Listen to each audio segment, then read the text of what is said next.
Os últimos capítulos de One Piece podem ter revelado algo absurdo sobre Shanks. Porque Elbaf talvez não seja apenas a Terra dos Gigantes, mas sim o lugar onde os antigos usuários do Haki dos Reis eram treinados. Nos capítulos mais recentes de Elbaf, Oda começou a focar muito em símbolos antigos.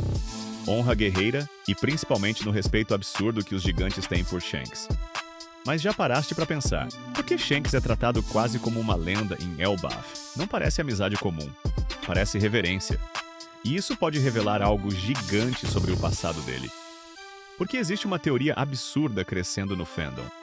E se Shanks tiver sido treinado em Elbaf, ainda criança? Pensa comigo. Shanks foi encontrado por Roger dentro de um baú depois do incidente de God Valley. Mas até hoje, Oda nunca revelou. Quem eram os verdadeiros pais dele?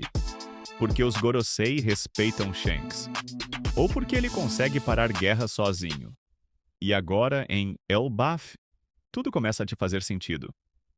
Os gigantes valorizam acima de tudo honra, força espiritual e o haki do conquistador. E qual personagem em One Piece parece dominar o haki num nível quase monstruoso? Shanks. Talvez Elbaf seja o local onde nasceu a forma original do Haki dos Reis.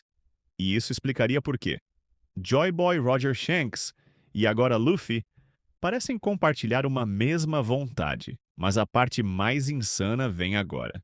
Nos últimos capítulos, Oda começou a mostrar que os gigantes sabem muito mais sobre Nika do que deveriam. Muito mais.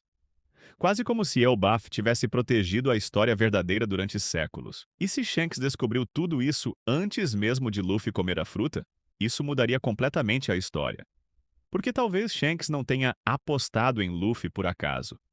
Talvez ele estivesse esperando há anos por alguém capaz de despertar Nika.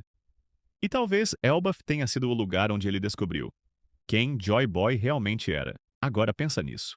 Por que Shanks roubou especificamente a fruta de Nika do governo mundial? Porque ele sabia o valor dela. E se ele soubesse disso por causa de Elbaf, isso faria de Shanks muito mais do que um Yonkou.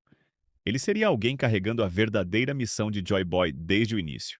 E talvez seja exatamente por isso que o governo mundial tem tanto medo dele. Final. E se Elbaf realmente for o lugar onde nasceu a verdadeira vontade de Joy Boy? Então Shanks pode ser muito mais importante para o final de One Piece do que imaginávamos. Então deixa o like, subscreve o Nerdcag e comenta. Shanks já sabia de Nika desde o começo?